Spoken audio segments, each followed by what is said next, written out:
I recently got a great feeling out of taking care of two little things in my life that were bothering me a lot, and I wanted to reflect on them deeply because I believe in here lies the antidote to some bad habits I've been maintaining. I'm still distracting myself with cheap dopamine by scrolling on social media. I checked my time on the app, especially Instagram, and it's averaging 2 hours. I'm very embarrassed to say that. I don't know how I get to 2 hours every single day, but I do. I'm also failing to prioritize things in the correct order by underestimating the time and effort chores and mundane tasks take. And funny enough, I'm also underestimating the level of fulfillment those things bring to my life. I want to be as productive as humanly possible to achieve all of the things I want in life in a reasonable amount of time while enjoying the most out of the process and sharing it with the people I love. And the next story that I'm about to share might seem a little bit stupid, but I think it's a tangible story to prove a concept I wholeheartedly believe in. For the past weeks, I've been putting off two things that have been annoying the shit out of me. I needed to change the tires on my motorcycle because they were too worn down and it was very dangerous to keep riding with those tires. And on top of that, it needed the routine service. The second thing is that I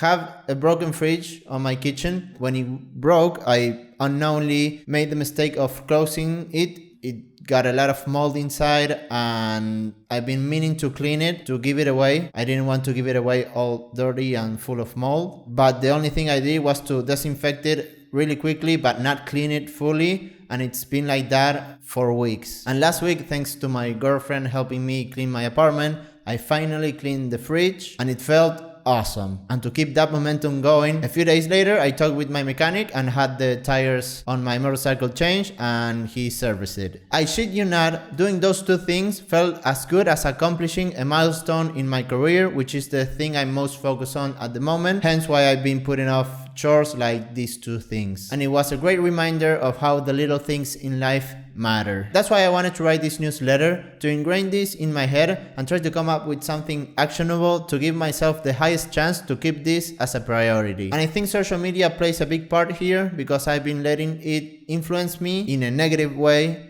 and it made me lose track of what's important. Just a little bit, not too dramatic. I think social media is not good or bad, it's just a tool and it's up to me to use it wisely. I've done a great job so far because most of the things I've accomplished in my life were thanks to social media, especially YouTube, because of everything I've managed to learn and apply in my life. I learned how to train and eat, how to make money online, how to edit videos, and even how to think. Thanks to consuming content from Jordan Peterson, Stoicism, Alex Hormozi, and many others that I might be forgetting now. I'm not embarrassed to admit that I follow these people's ideas and advice because it made me accomplish a shit ton of things. Besides, I always try to challenge everything I learn and hear online. That's where the responsibility of using such a powerful tool comes in. But sometimes I let myself go and consume content non-stop, believe stuff without much evidence or context, and eventually reach a point of exhaustion and burnout from information overload and constant comparison. And that sequence of events leads me to lose track of the small things in life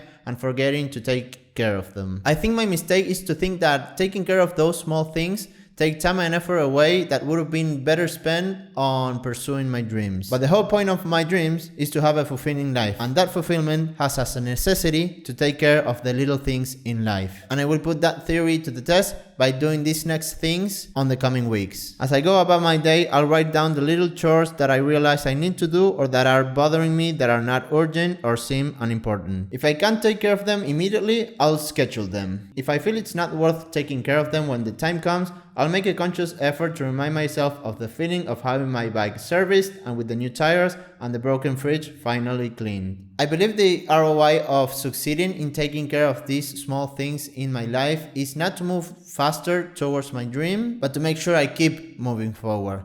It makes my process more sustainable and reliable. And I believe that's not only a requirement for success, but also a fulfilling life. That's it for this week's video. I'm pushing really hard to talk more fluently and more fast. I have a long way ahead.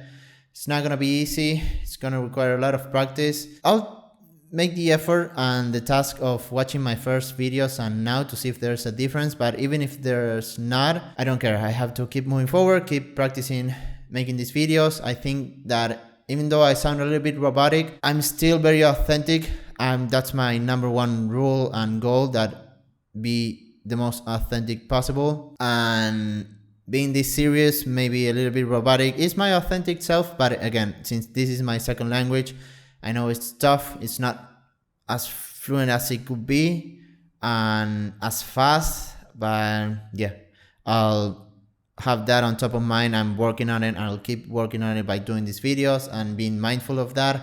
And eventually I'll have a great fluency. But also the most important thing is that whenever I start succeeding and having stories to tell, I think I'll be more loose and be able to talk with this fluency like I'm doing right now, that I'm just spitballing. And it's not like I'm gonna stop scripting. I'm gonna keep doing the newsletter because it helps me a lot, but maybe on the videos I'll follow what Danko does, which I know he follows his newsletter, but he definitely spitballs all of the time. I think I'm using that phrase well, spitballing. He's definitely winging it at the moment, but guiding himself with the newsletter, and that's what I want to do. But I think that not necessarily perfection, but great quality of fluency and video will come when I have really meaningful stories to tell. Right now, I only have my newsletter to tell, which is educated guesses and not many tangible things, but I'm enjoying it a lot. And I think that this rant that I'm doing at the end of the videos, I'm really happy of how this one is coming out, but I'm gonna stop right here. And thank you again for watching the video until the end.